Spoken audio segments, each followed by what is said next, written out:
Okay, this is the tools and menu section, and man, I'm gonna have to break this up into about two sections. I'll probably do one section for the tools and another section for the menus, because of course you know Illustrator have a lot of tools and a lot of menus. So this is probably gonna be the longest portion of the video by far.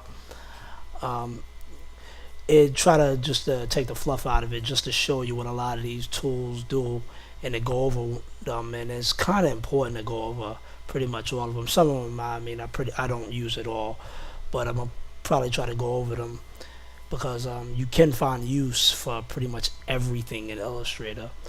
So I got this iPhone project set up, and you can see I still got that stupid bleed on there.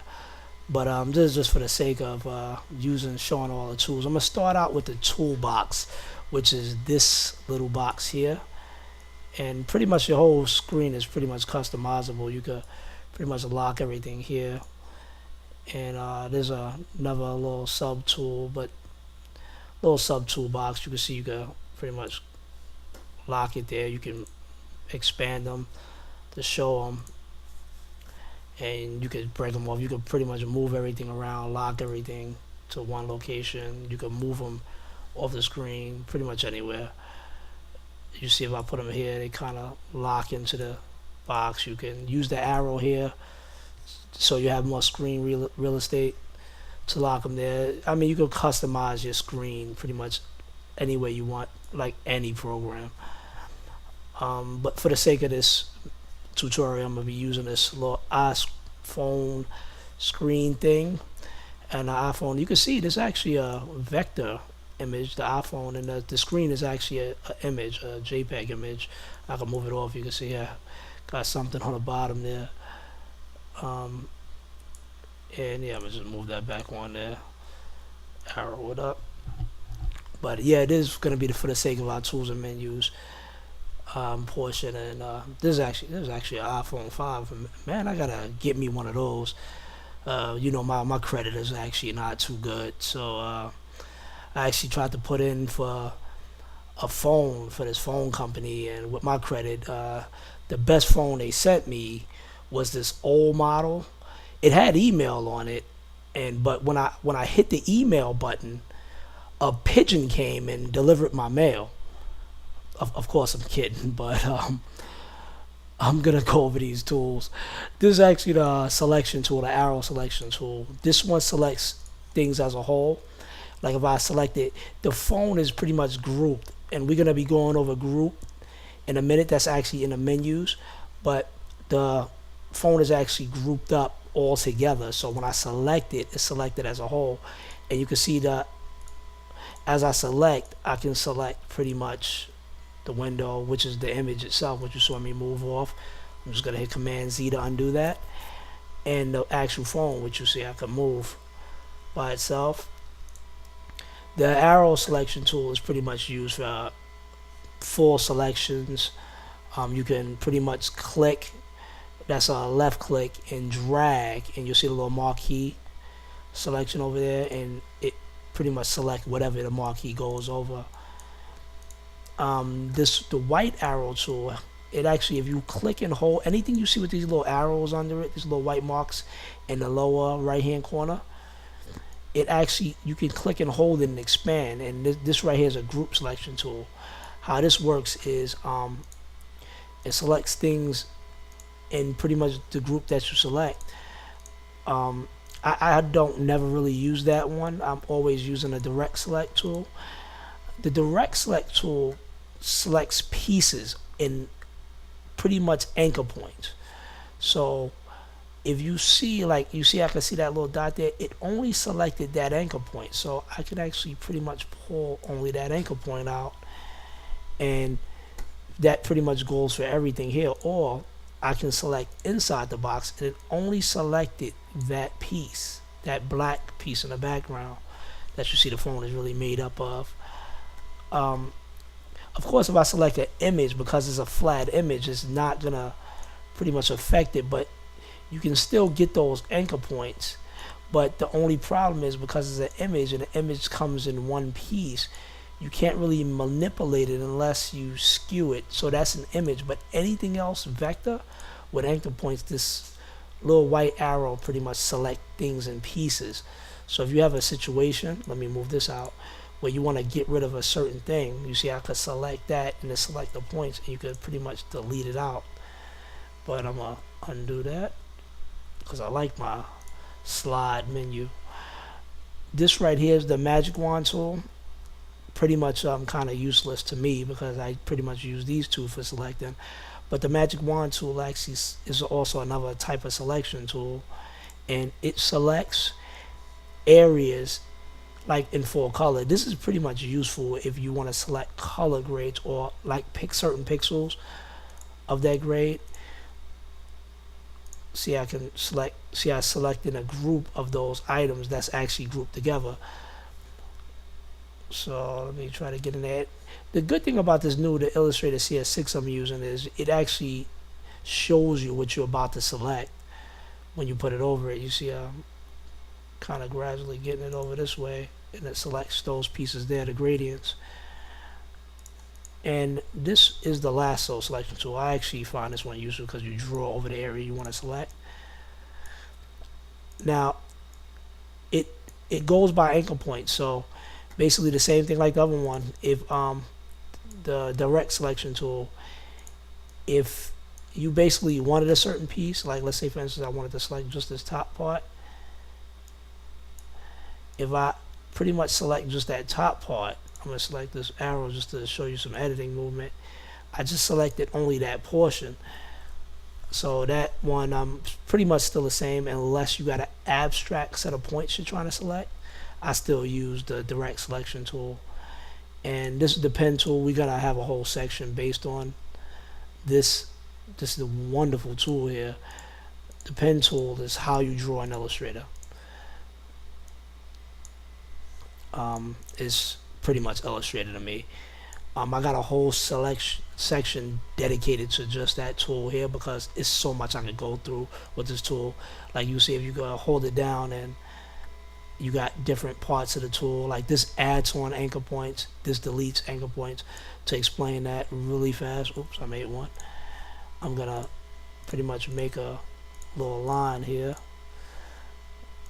and you see I got let me get rid of that gradient. Just make a black box here, a little black little line. Oh crap. Oh, this is being stubborn.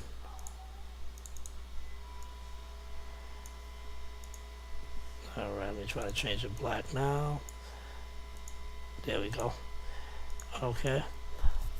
Ah, crap. Okay, there we go. So, if you got a line, a path here, you can see I have, let's see, 1, 2, 3, 4, 5, about 6 anchor points. If I click this, I can add one in there, giving you more controllability with the editing.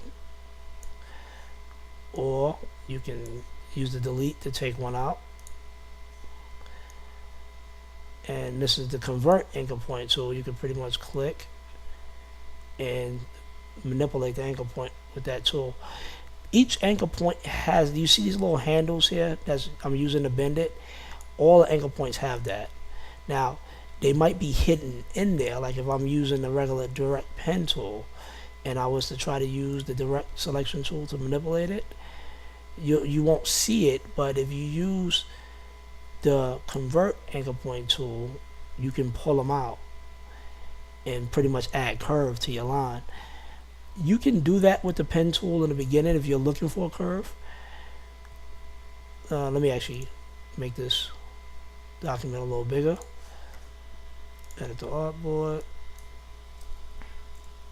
I don't want to get rid of my phone. This is the closest I'm going to get to an iPhone 5 right now. Okay, you can pretty much use the pen tool to add line curve to it by pretty much clicking once, letting go of the mouse, and then click and hold and pretty much pull in the area you want to go to. And then if you was to not click here, if you was to just click randomly somewhere else, it's going to automatically add the curve. But if you didn't want the curve, you wanted to go straight, you have to break that point off and then click, and then you can pretty much pull or whatever you have you. But that's that one. Like I said, we're gonna go in depth on how to use it, because a lot of training videos, I hate, they explain the tools, but they don't really explain how to implement the tool.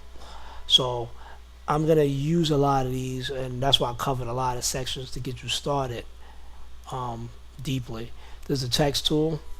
This one, like I said, I got a whole section dedicated to the text tool. It has like pretty much everything. You got type tool, you got area type, type on pad, vertical type. But like I said, I have a whole area dedicated to this tool, so we'll get to that. This is the line tool, kind of a quick version of creating a straight line in Illustrator. Give it a fill there. Got one hot in here, don't have a stroke on it.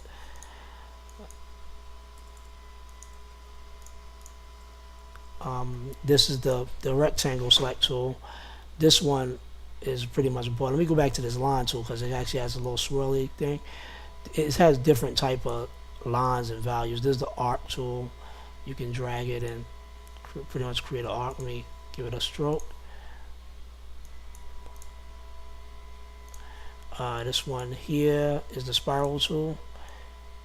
A lot of useful. These are all editable, so if you actually see something that you think that you might be able to use, of course you can always use the direct selection tool to, edit it and pretty much change anything that you want. Let me come out of this. And of course you got the rectangular grid tool. This actually just makes a grid.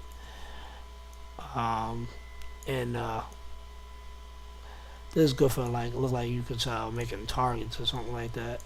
You can do that yourself too with the circle tool. Like if you go into the ellipse tool, you see you got stars in here. You can fill that.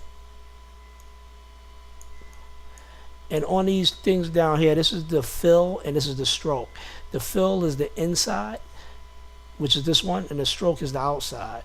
So that line you see on the outside there, I can also change the color of that line just by double clicking on it, and you'll see it's red. Now you don't see anything because my stroke is pretty much, and plus I'm pretty far away, but select that. There we go. So you can change the stroke, and that's a start. I almost eluded the lens flare tool. These are just different shapes, but this is a very important tool. It actually gives you this little sunspot, and how it works is you basically select it. You want to click the area and you want to left click and drag, and it first creates the size of the flare that you want, and then once you have it, to create the flare you basically click somewhere else where you pretty much have it. I believe you can actually, there's the polarize, yeah, there we go. You can pretty much drag pieces out of it, like let me click and grow, and yeah, there you go. You can click and move the flare around and give a little virtual preview there of how it looks. And of course move your flare around. You can also resize it. And just while I got this phone up here, quick little preview of what you can use the pen tool for this iPhone is I'm gonna make a quick screen glare like if it was shining. Break the pen off.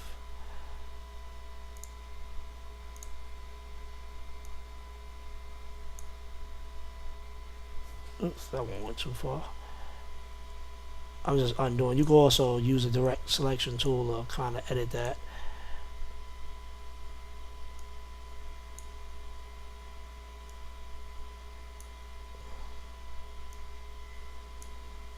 There we go.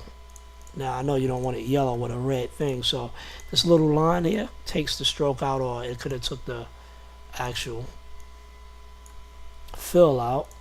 but I want the fill. Now with that, over in this box, this right here is a transparency. You can just take that down a bit. That's too much. 30, let's do a little bit more. 40. So now you got a little screen glare. You can also edit it.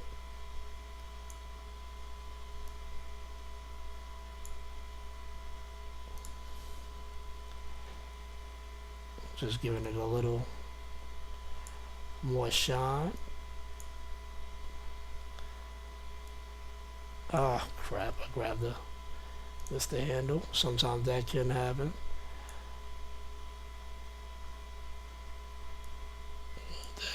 Move that in a little bit. Alright, there we go. Giving it a little shine. Using the little pen tool for that. Okay, and this is the paintbrush tool. This one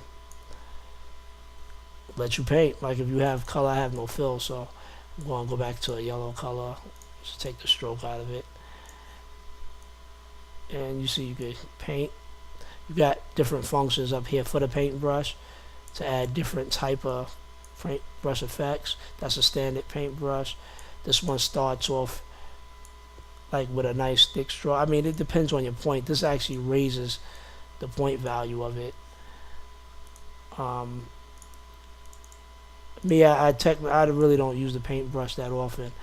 It puts it in vector, so you see sometimes it's a line, and you can also, that's if you do it with the stroke, it's just a line. But if you do it with the fill and you use that paintbrush,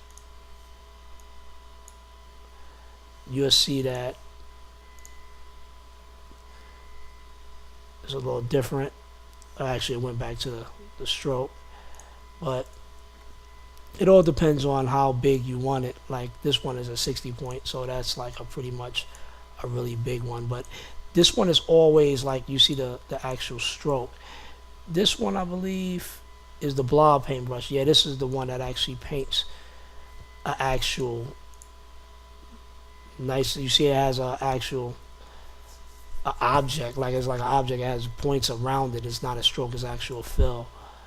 So that's the blob paintbrush. So that's the difference between the blob paintbrush and the actual paintbrush. This is the eraser tool. This is pretty much a new tool. You can pretty much erase like certain things that you don't want. So basically the reason why you ain't see the erase happen because it just broke it into two. Like if I was to actually erase that star down there, let me try to do that. You see it erased the middle out and it breaks it into pretty much two pieces. So the star is now in pieces. You can see what that could be used for. You can use it for some nice broken looking star logos. This is right here is the rotate tool. Select pretty much anything and rotate it. So we'll select that and it free rotates it. That's kind of a crazy tool. It's nice because you can pinpoint the actual rotate point, but I pretty much use this. If you use that regular arrow tool, you could just get to the corner. You see this little thing here, and it does the same thing. So this one right here is the scale tool. I don't use this as well. It lets you scale a phone and different stuff like that. But like I said, with this tool, the arrow tool, if you see that little arrow, double arrows when you select in the corner, you can do the same thing. This one right here is the width tool. I don't really use this at all. I really don't find no usefulness to it. But the warp tool is really nice. It warps sections. You can see that there. There's the twirl tool. Gives it a little distortion. Look like it's underwater or something like that. Like you can create a quick water effect, like if the phone was in water.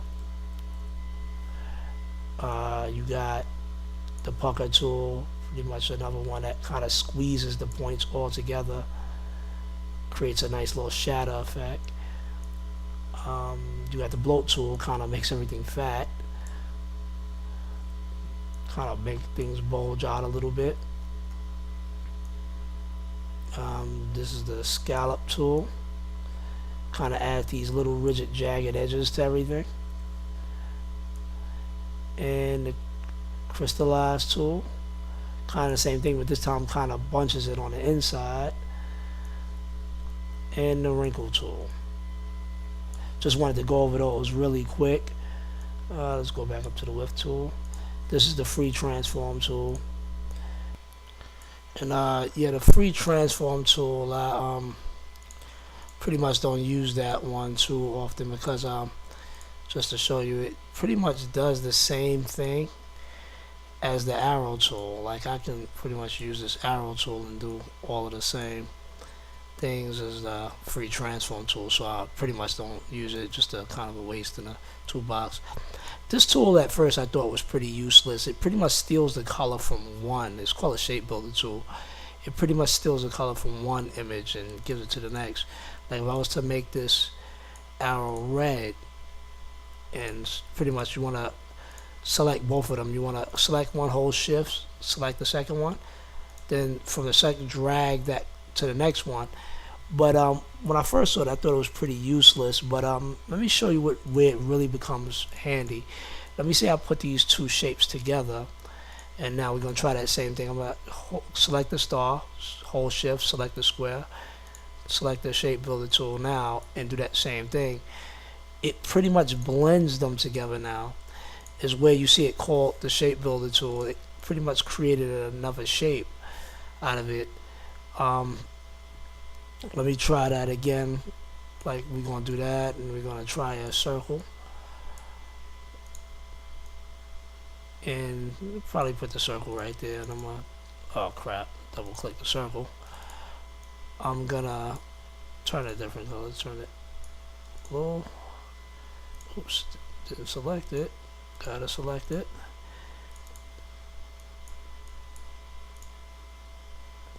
And of course, select that, shift select the square, drag in there, and you get a whole new shape.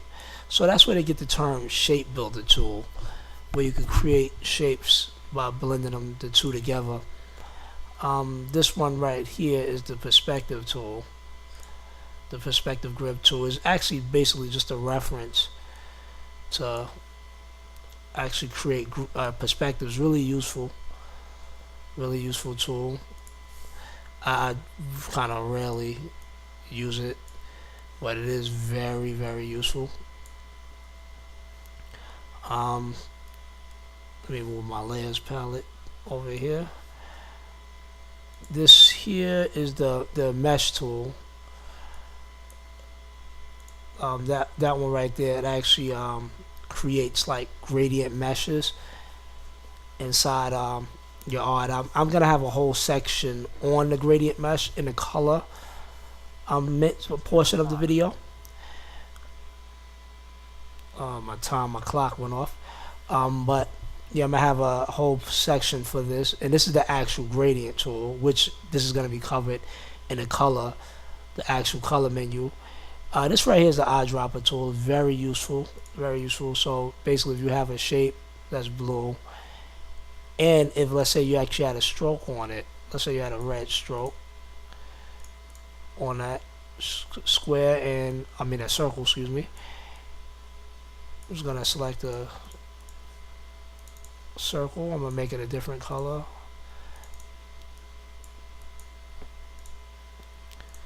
And let's say you wanted to match that up, you can pretty much select this and select the eyedropper, and it actually will mimic everything about it.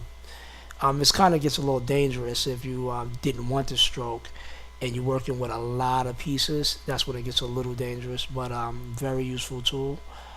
And this right here is the blend tool. It actually blends two shapes together.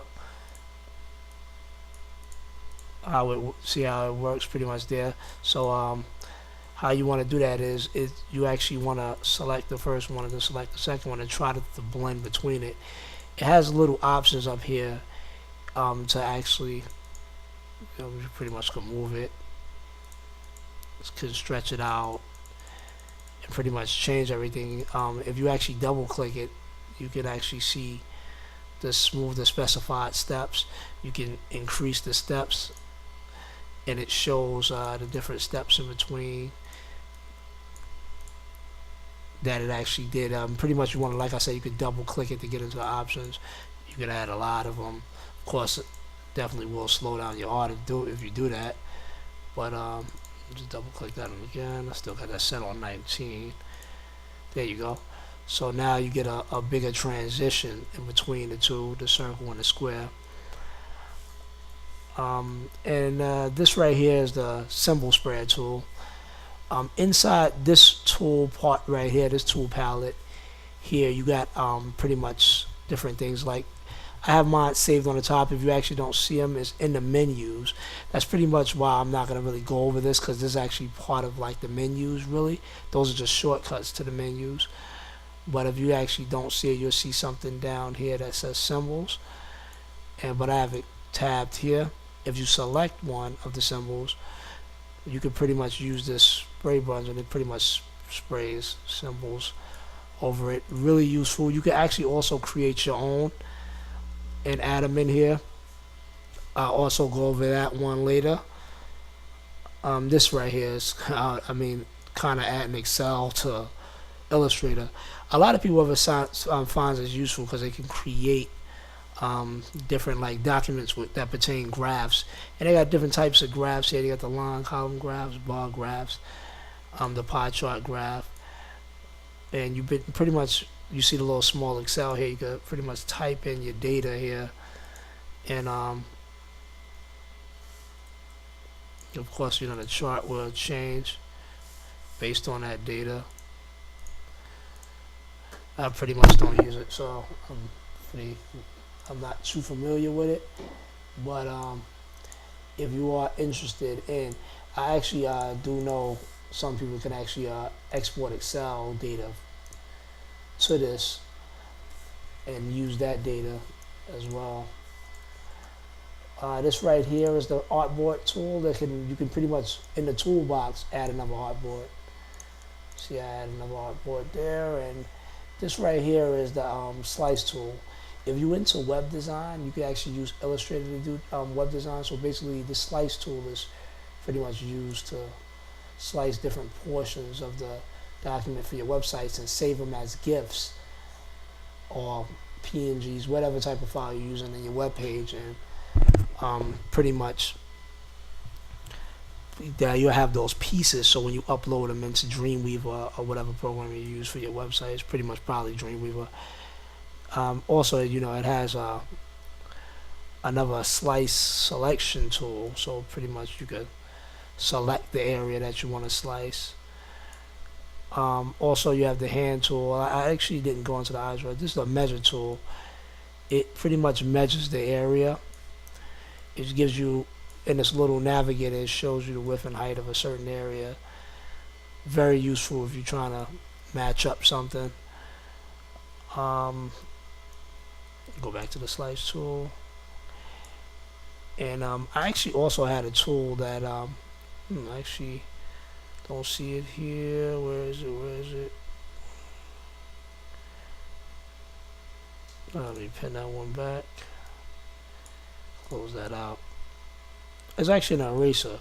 It's the scissor and knife tool. The scissor tool is probably just as useful as it. Pretty much you can cut points, and you see how I cut that area there and kind of delete it out. And the knife tool pretty much is the same thing. You could pretty much just draw a slice, and you see I pretty much slice those points off at the top there.